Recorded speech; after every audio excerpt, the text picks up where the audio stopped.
Welcome everyone. আজকে আমরা modern হিস্ট্রিতে পড়বো অ্যাংলো মাইসোর ওয়ার। এর আগে আমরা পড়েছিলাম কিভাবে ব্রিটিশরা বেঙ্গলের সিরাজউদ্দৌলাকে হারিয়েছিল, আর তারপরে ব্যাটেল অফ বাক্সারে জিতে গিয়ে ইংরেজরা কি করে ভারতের উপরে একটা ভালো পজিশন বানিয়ে নিয়েছিল। আজকে আমরা সাউথ ইন্ডিয়ার দিকে দেখবো। এখানে আমরা দেখবো হায়দার আলী, তারপরে তার ছেলে টিপু সুলতানকে কিভাবে হারিয়েছিল ব্রিটিশরা, আর সাউথ ইন্ডিয়ার দিকেও একটা ভালো কন্ট্রোল বানিয়েছিল। একটু ব্যাকগ্রাউন্ডে দেখবো। প্রথমে আসছে ট্যালিকোটা ওয়ার। এই ট্যালিকোটা ওয়ার হয়েছিল 23 জানুয়ারি 1535-এ। এই ট্যালিকোটা ওয়ার দুই পার্টির মধ্যে হয়েছিল। তাদের মধ্যে ছিল বিজয়নগর এম্পায়ার আর তার ভার্সেস ছিল ডেকান সালতানেট। 1535-এ যদি সাউথের কথা বলা হয় তাহলে দুটো মেইন এম্পায়ার ছিল। একটা ছিল বিজয়নগর এম্পায়ার, যেটা ছিল একটা হিন্দু এম্পায়ার, আর ছিল ডেকান সালতানেট, যেটা ছিল একটা মুসলিম এম্পায়ার।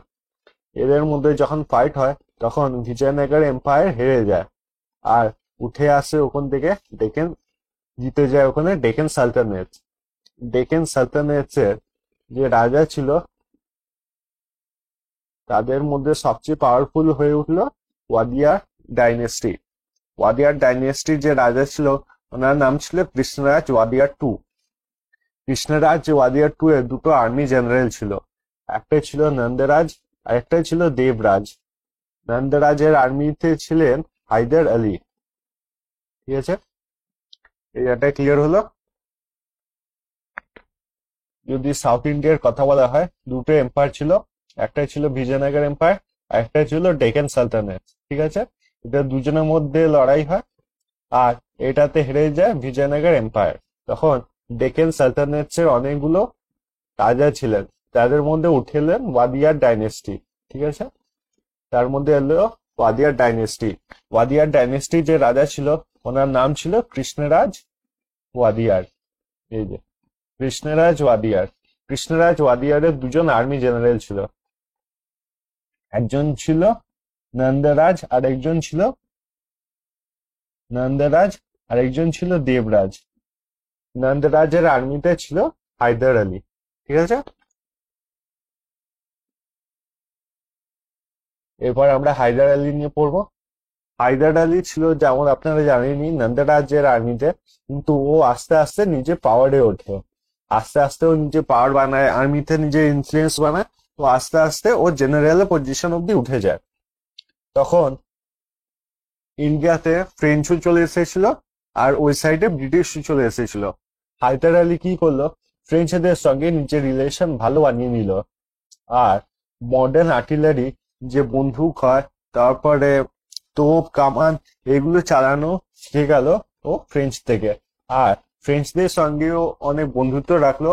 ফ্রেঞ্চদের নানাভাবে ট্রেডে হেল্প করতো, ট্যাক্সে হেল্প করতো, আর ফ্রেঞ্চরাও তাকে রিটার্নে বন্দুক দিত, বন্দুক চালানো শেখাতো, তোপ কামান শেখাতো। ঠিক আছে, এরপর 1760-তে হি কিল্ড নন্দরাজ। তো নন্দরাজের আর্মিতে যে হায়দার আলী ছিল ও আস্তে আস্তে জেনারেল থেকে উঠতে লাগলো, কিন্তু এক সময় উঠেও বুঝতে পারলো যে ও নন্দরাজের জায়গাটা যতক্ষণ না পাবে ও অতটা পাওয়ার পেতে পারে না যতটা একটা আর্মি জেনারেল পাবে।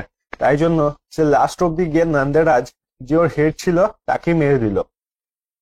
তারপরে তখন রাজা ছিলেন কৃষ্ণরাজ ওয়াদিয়ার। কৃষ্ণরাজ ওয়াদিয়ার শুধু নামাত্রেই একটা রাজা থেকে গেলেন। যেমন আমরা আগের চ্যাপ্টারে দেখেছি যে বেঙ্গলে মীর জাফর শুধুমাত্র নামমাত্র রাজা ছিল, আর তার পিছন দিয়ে ব্রিটিশাররা পুরো কন্ট্রোল চালাতো। এইভাবেই এখানে আমরা দেখব কৃষ্ণরাজ ওয়াদিয়ার টু শুধু নামমাত্রের রাজা ছিলেন, আর সব কন্ট্রোল আপনার হায়দার আলীর কাছেই ছিল। ঠিক আছে, হায়দার আলী মারা যায় 1782-তে during the second Anglo Mysore war. Anglo Mysore war এর পরের দিকে পড়বো আমরা এই সেম চ্যাপ্টারে। অ্যাংলো মাইসোর ওয়ার টোটাল 4টে হয়েছিল, আর প্রথমটা লড়ে হায়দার আলী জিতেছিল, আর দ্বিতীয়টাতে সে মারা গেছিল। ঠিক আছে, এরপর আসছি পরেরটাতে, টিপু সুলতান। হায়দার আলীর ছেলের নাম ছিল টিপু সুলতান। ঠিক আছে, in 1787 Tipu Sultan declared himself sultan unlike his father. আপনি দেখতে পেয়েছেন আগের স্লাইডে হায়দার আলী কিন্তু কখনো নিজেকে সুলতান ডিক্লেয়ার করেনি। ও কৃষ্ণরাজ ওয়াদিয়ার যে একজন পপেট রুলার ছিল তার নিচেই রুল করেছে, কিন্তু নিজেকে সুলতান বলেনি। কিন্তু হায়দার আলী যখন রাজা হলেন তখন ও নিজেকে হিমসেলফ ডিক্লেয়ার্ড সুলতান, নিজেকে সুলতান বলে দিলেন আর ওখানকার রুলার হয়ে গেলেন। হায়দার আলী এটা নিজের ছেলেকে বুঝিয়ে দিয়েছিল যে ব্রিটিশদের বিরুদ্ধে যদি যেতে তাদেরকে ব্রিটিশের বিরুদ্ধে যেতে হবে, কারণ ব্রিটিশরা সবসময় চাইতো যে পুরো ভারতের উপরে রাজত্ব করার জন্য। এই জন্য হায়দার আলী টিপু সুলতানকে এটা বুঝিয়ে দিয়েছিলেন যে টিপু সুলতানকে সবসময় যেন ফ্রেঞ্চদের সাপোর্ট করে, কারণ ব্রিটিশদের যে মডার্ন আর্টিলারি আছে আর মডার্ন ওয়ারফেয়ার আছে তার সঙ্গে একমাত্র ব্রিটিশরাই কম্পিট করতে পারত। তাই জন্য টিপু সুলতান যখন রাজা হয়ে গেল, যেমন তার বাবা সাপোর্ট করে গেছিলেন ফ্রেঞ্চদের, অমনি সেও একই ব্যবহার কন্টিনিউ করলো ফ্রেঞ্চদের সাথে। এবার দেখবো টিপু সুলতান কি কি করেছিল। Tipu Sultan help to set up the Jacobin club in Srirangapatnam. যে জ্যাকোবিন ক্লাব আছে এটা একটা ইম্পর্টেন্ট পয়েন্ট, এক্সামে অনেকবার এসেছে। জ্যাকোবিন ক্লাব এটা আসলে বানিয়েছে ফ্রেঞ্চরা শ্রীরঙ্গপট্টনমে। ফ্রেঞ্চদের জ্যাকোবিন ক্লাব বানাতে হায়দার আলী তাদের সাপোর্ট করেছে। Strain the army to its most. পরে আমরা স্লাইডে দেখবো, যেমন আমি বললাম যে সেকেন্ড অ্যাংলো মাইসোর ওয়ারে হায়দার আলী মারা গেছিলেন, তখন টিপু সুলতান রাজা হয়েছিলেন। হায়দার আলী যখন মারা যায় তখন একটা যুদ্ধের সময় ছিল, আর উনি বুঝতে পেরেছিলেন এরপরে অনেকগুলো যুদ্ধ আসবে। তাই জন্য হায়দার আলীর মেইন এম দুটো ছিল, একটা ছিল ফ্রেঞ্চদের সঙ্গে রিলেশন ভালো করে মেনটেন করা, আর দ্বিতীয় নিজের আর্মিকে স্ট্রং করা। উনি এই দুটোতেই অনেকটা সাকসেসফুল হয়েছিলেন, কিন্তু পরের দিকে হায়দার আলী যে জীবন court and the final Anglo Carnatic ওয়ার্ডে হারিয়ে দেন। টোটাল 4টে কার্নেটিক ওয়ার হয়েছিল, দ্বিতীয়টাতে হায়দার আলী মারা যায়, আর চতুর্থ নম্বরে মারা যায় দ্বিতীয়টাতে হায়দার আলী মারা যায়, আর চতুর্থটাতে টিপু সুলতান মারা যায়। তাহলে একবার একটা নতুন স্লাইড নিয়ে রিভাইজ করে নেবো আমরা কি কি দেখলাম। উম,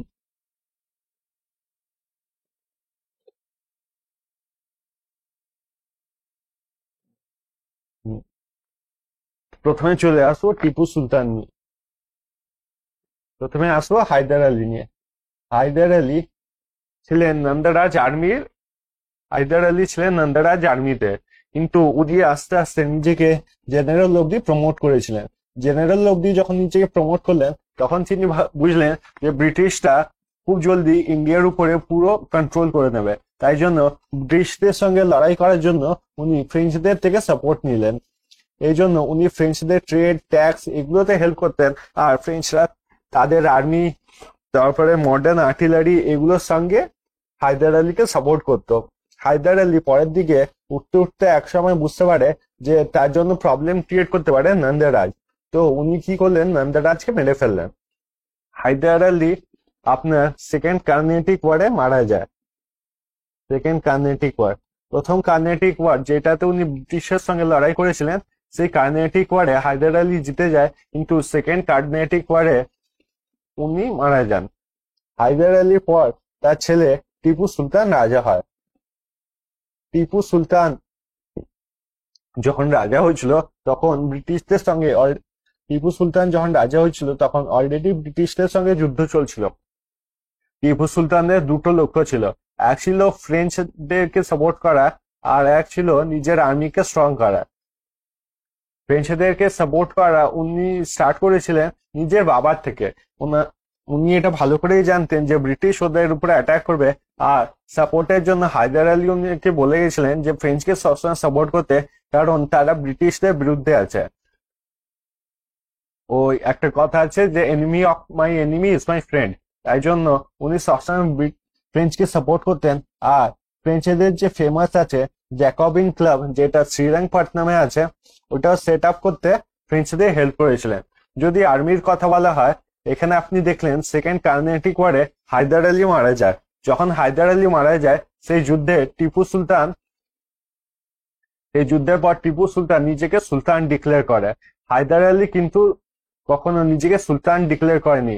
হায়দার আলী সবসময় কৃষ্ণরাজ ওয়াদিয়ার 2 যে একজন পাপেট রুলার ছিল তার নিচে রুল করেছিল, কিন্তু টিপু সুলতান নিজেকে সুলতান ডিক্লেয়ার করে দিয়েছিল। নিজেকে সুলতান ডিক্লেয়ার করার পর ও বুঝতে পেরেছিল ওর নিজেকে আর্মিকে অনেক স্ট্রং করতে হবে, কারণ ব্রিটিশদের সঙ্গে যে যুদ্ধটা স্টার্ট হয়েছে ওর বাবার সময় ওইটা অনেক লম্বা কন্টিনিউ হবে। আর টিপু সুলতানও কন্টিনিউ করে Anglo Mysore war. Third Anglo Mysore ওয়ারে ও হেরে যায়, আর ফোর্থ অ্যাংলো মাইসোর ওয়ারে টিপু সুলতান মারা যায়। ঠিক আছে, এবার আমরা পড়বো অ্যাংলো মাইসোর ওয়ার নিয়ে। অ্যাংলো মাইসোর ওয়ারের যে স্লাইড আছে আমি প্রথমে ইংলিশে লিখেছি, কারণ ইংলিশ আর বাংলা একসঙ্গে লিখলে পুরো হ্যাফেলসেট হয়ে যেত আর বোঝা যেত না। তো প্রথমে ইংলিশে লেখা আছে, ইংলিশে আমি এক্সপ্লেন করে দিচ্ছি, তারপরে সেম ভাবে বাংলায় লেখা আছে, আমি বাংলায় এক্সপ্লেন করে দেবো। ঠিক আছে, so first we have to make 4 columns. First column is year, then peace treaty, points, and governor. In the points there are the important points which are related to the war. So the first Anglo-Mysore War was fought between 1767 to 1769. This is the first Anglo-Mysore War. What were the reasons behind the Anglo-Mysore War? So Mysore was gaining power. So as Hyder Ali was a very competent ruler and at the same time supported by the French, he was growing in power. So the English tried to decrease his power so that the French does not get a capture over the South India. So the English tried to convince the Maratha and the Nizam to attack over Hyder Ali. But Hyder Ali was a very capable leader and he made Maratha and Nizam convinced that the real enemy was the English and not Hyder Ali. So Hyder Ali takes both of them, and in that battle English lose the battle. So after the battle the Madras Peace Treaty was signed. Now we will talk about the second Anglo-Mysore War. In the second Anglo-Mysore War, the peace treaty that they had signed, the Madras Peace Treaty, it was not followed by the English. In that battle, Hyder Ali loses his life, and the battle was called Kota Ali Battle. In this battle only, his son Tipu Sultan had participated, and after this battle, he was declared the Sultan. The battle was led by the British commander Ayr Coot.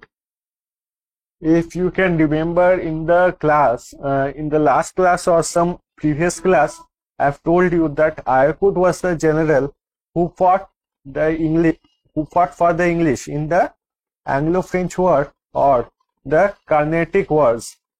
And Ayr Coot is the same man who led to the death of Hyder Ali. So you can understand very well that Ayr Coot was a very important British commander for the British. The governor at that time was Warren Hastings. So we will move on to the next slide.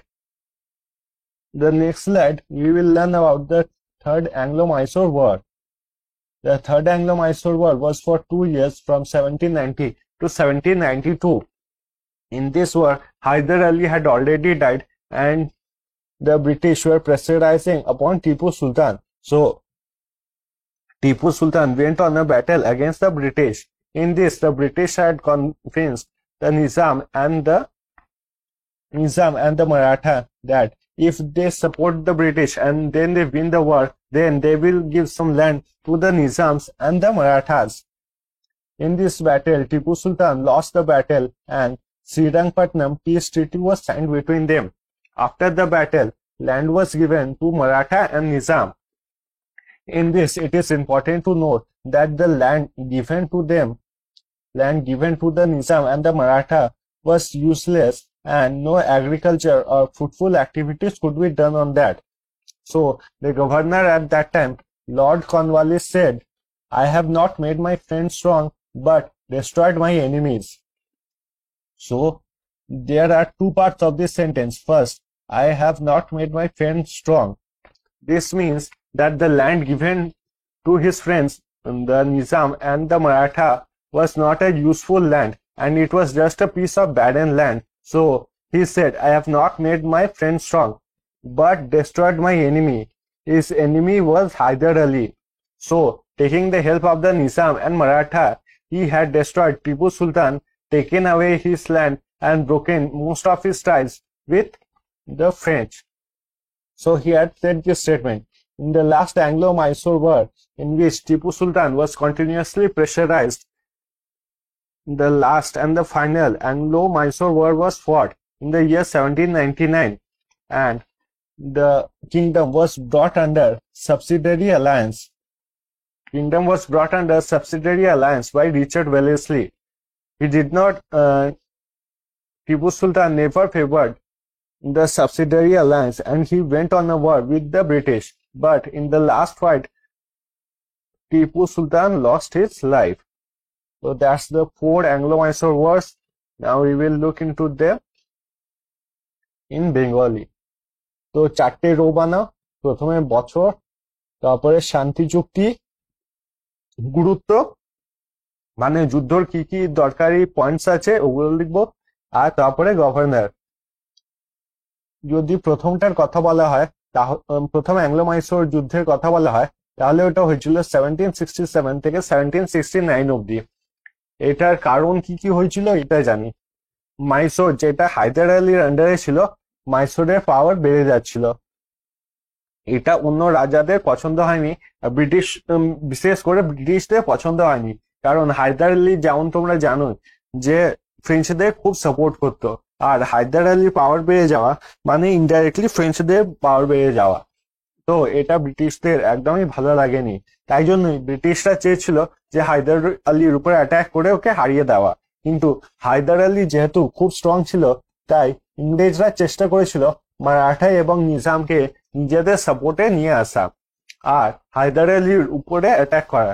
কিন্তু হায়দার আলী একজন খুবই চালাক commander ছিলেন, আর উনি বুঝতে পেরে গেছিলেন যে ইংরেজরা কি করতে চায়। তাই জন্যই হায়দার আলী মারাঠা ও নিজাম দুজনকে পরে লড়াইতে নিজের সাইডে করে নেয়, আর সেই লড়াইতে ইংরেজের পরাজয় হয়। ইংরেজের এই পরাজয় হওয়ার পর সাইন হয় মাদ্রাস শান্তি চুক্তি। ঠিক আছে, তারপরে দেখি দ্বিতীয় অ্যাংলো-মাইসোর যুদ্ধ। এটা হচ্ছিল 4 বছরের জন্য, 1780 থেকে 1784। মাদ্রাস শান্তি চুক্তি যেটা সাইন হয়েছিল, ওইটা ইংরেজরা মানতে চায়নি। এই চুক্তিটা ইংরেজরা মানেনি, তার জন্য যুদ্ধ স্টার্ট হয়। এই যুদ্ধতে হায়দার আলী মারা যায় ও তার ছেলে টিপু সুলতান চলে আসে। এই যুদ্ধের নাম হচ্ছে পোর্টা-নোভা যুদ্ধ, আর ব্রিটিশ কমান্ডে ছিলেন আয়ারকুট। যদি আপনাদের মনে থাকে, তাহলে থার্ড কার্নেটিক ওয়ার যে হয়েছিল, ওটারও কমান্ডার ছিলেন আয়ারকুট। আর ওই যুদ্ধে জিতেই গিয়ে ব্রিটিশ ফ্রেঞ্চদের দেশ থেকে বাইরে করে দিয়েছিল। এই যুদ্ধে নিউট্রাল হয়েছিল, এটার নাম ব্রিটিশরা জিতেছিল, না আপনার হায়দার আলী বা টিপু সুলতান জিতেছিল। কিন্তু এই যুদ্ধটা যখন শেষ হয়েছিল, তখন সাইন হয়েছিল ম্যাঙ্গালো শান্তি চুক্তি। তখন গভর্নর ছিলেন ওয়ারেন হেস্টিং। এরপর হয়েছিল তৃতীয় অ্যাংলো-মাইসোর যুদ্ধ। এটা হয়েছিল 2 বছরের জন্য, 1790 থেকে 1792 অব্দি। এটাতে টিপু সুলতান নিজেকে সুলতান ডিক্লেয়ার করে দিয়েছিল ও ইংরেজরা এটা পছন্দ হয়নি। তাই জন্য ব্রিটিশদের সঙ্গে টিপু সুলতানের যুদ্ধ হয়েছিল। এই যুদ্ধতে ব্রিটিশরা আগের ভুলটা করেনি, আর নিজাম আর মারাঠাদের নিজের সাইডে করার জন্য, আর যাতে ফিক্স ভাবে নিজাম আর মারাঠা তাদেরকে সাপোর্ট করে, তাই জন্য তারা ঠিক করলো যে নিজাম আর মারাঠাদের কিছু জমিন দিয়ে দেবে। যখন ওরা জিতবে তখন ওখান থেকে জমিন দিয়ে দেবে। কিন্তু ব্রিটিশরা চালাকি এটা করলো যে ওদেরকে যে জমিনটা দিল সেটা বেকার জমিন ছিল, সেটাতে কোনো চাষ হতে পারতো না, পুরো ভালো জমিন ছিল না, মানে ফার্টাইল জমিন ছিল না। এক ধরন থেকে আপনি বলতে পারেন জমিনটা পুরোপুরি ইউজলেস ছিল, ও তাদের কোনো কাজে আসতো না। এই যুদ্ধতে টিপু সুলতান পরাজিত হলেন। তারপরে যুদ্ধের পর মারাঠা ও নিজামকে জমিন দেওয়া হলো। জমিন যেমন আমি আপনাদের বললাম যে ওই জমিন কোনো কাজে ছিল না, ও চাষবাস বা থাকার ক্ষেত্রে ওই জমিন কখনো ইউজ করা যেতে পারতো না। ঠিক আছে। তখন যে জেনারেল গভর্নর আছে লর্ড কর্নওয়ালিস বলেছিলেন, আমি আমার বন্ধুকে শক্তিশালী করিনি, শত্রুদের ধ্বংস করেছি। এই লাইনের দুটো পার্ট আছে। প্রথম, আমি আমার বন্ধুকে শক্তিশালী করিনি, এখানে বন্ধু বলতে আপনার নিজাম আর মারাঠাদের বোঝাচ্ছে।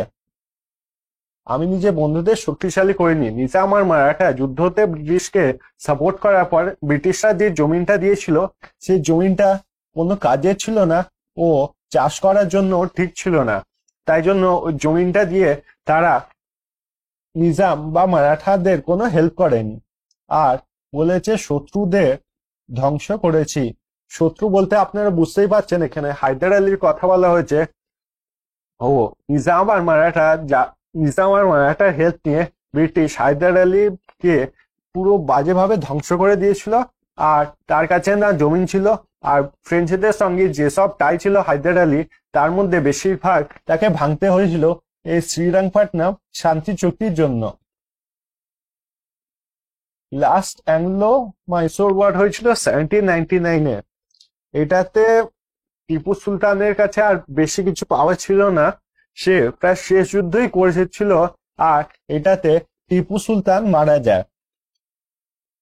এটাতে রিচার্ড ওয়েলেসলি যে ছিল সে চেয়েছিল সহায়ক চুক্তি, আর এটা টিপু সুলতানের একদমই পছন্দ হয়নি ও সে লড়াই করতে করতেই মারা যান। তাহলে হলো 4টে কার্নেটিক ওয়ার। এবার চলুন আমরা একবার রিভাইজ করে নিই যে কি কি হয়েছিল। যদি দেখা হয় তাহলে দেখবো আমরা যে টোটাল হয়েছিল 4টে কার্নেটিক ওয়ার। কার্নেটিক ওয়ার বলছি অ্যাংলো মাইসোর ওয়ার। প্রথমে অ্যাংলো মাইসোর ওয়ার কি হয়েছিল? প্রথমে অ্যাংলো মাইসোর ওয়ার মাইসোর পাওয়ারে বাড়ছিল, তাই জন্য সেটা মারাঠা বা নিজাম ব্রিটিশ এদের কাউরই পছন্দ হয়নি। তখন ব্রিটিশ গিয়ে নিজাম আর মুঘল মারাঠাদের বলেছিল যে তারা যেন সাপোর্ট করে ব্রিটিশকে। কিন্তু হায়দার আলী অনেক চালাক ছিলেন। হায়দার আলী কি করলেন, নিজাম আর মারাঠাদের নিচের সাইডে করলেন, আর এই প্রথম লড়াইতে ব্রিটিশ হেরে গেল। দ্বিতীয়টাতে যদি দেখা হয় তাহলে হায়দার আলী এটাতে মারা যান। হায়দার আলী এই লড়াইতে মারা যান। আর হায়দার আলী এই লড়াইতে মারা যান, আর এই লড়াইয়ের নাম হচ্ছে পোর্টা আলী ব্যাটেল। ঠিক আছে, এই লড়াইয়ের নাম হচ্ছে পোর্টা আলী ব্যাটেল। আর এই ইংলিশ জেনারেল হচ্ছে আয়ারকুট। তো আপনি দেখতে পাচ্ছেন আয়ারকুট হায়দার আলীকেও মেরেছিল, আর ইন্ডিয়া থেকে ফ্রেঞ্চকেও বার করেছিল। তো আপনি বুঝতে পারছেন ব্রিটিশ জেনারেল হিসাবে আয়ারকুট ওদের জন্য কতটা ইম্পর্টেন্ট জেনারেল ছিলেন। থার্ড যে হয়েছিল অ্যাংলো মাইসোর ওয়ার, এটাতে লিড করেছিলেন টিপু সুলতান, কিন্তু এখানে ব্রিটিশ সাপোর্ট পেয়েছিল আপনার মারাঠাদের আর নিজামের। নিজামের সাপোর্ট পেয়েছিল। যুদ্ধ শেষ হওয়ার পর মারাঠা নিজাম মারাঠা নিজাম দুটো দলকেই ওরা কিছু কিছু জমিন দিয়েছিল, কিন্তু ওই জমিনগুলো উর্বর ছিল না, চাষের জন্য ঠিক ছিল না, আর কোনো কাজেই লাগতো না। তাই জন্য লর্ড কর্নওয়ালিস বলেছিল যে আমি নিজের বন্ধুদের শক্তিশালী করিনি, কিন্তু শত্রুকে ধ্বংস করে দিয়েছি। আর এটার পর সাইন হয়েছিল আপনার শ্রীরঙ্গপট্টনম ট্রিটি, যেটাতে হায়দার আলী আর ফ্রেঞ্চ এর মধ্যে যত রিলেশন ছিল তার মধ্যে বেশিরভাগ রিলেশনই ভেঙে গেছিল। পর যে অ্যাংলো মাইসোর ওয়ার হয়েছিল ওইটাতে প্রায় টিপু সুলতানের কাছে কোনো পাওয়ার ছিল না, ও সেই লড়াইতে মারা গেছিল। এটাতে স্টার্ট হয়েছিল আপনার সাবসিডারি অ্যালায়েন্স, যেটা স্টার্ট করেছিল রিচার্ড ওয়েলেসলি। তো এই থাকলো আজকে অবধি, আর দেখা হবে পরের ক্লাসে। ঠিক আছে, যদি আপনার ভালো লেগে থাকে তাহলে কাইন্ডলি লাইক করবেন, সাবস্ক্রাইব করবেন। আর যদি আপনি হিস্ট্রি চ্যাপ্টার গুলো দেখতে চান তাহলে এখানে ক্লিক করুন, আর যদি জিওগ্রাফির চ্যাপ্টার দেখতে চান তাহলে এখানে ক্লিক করুন।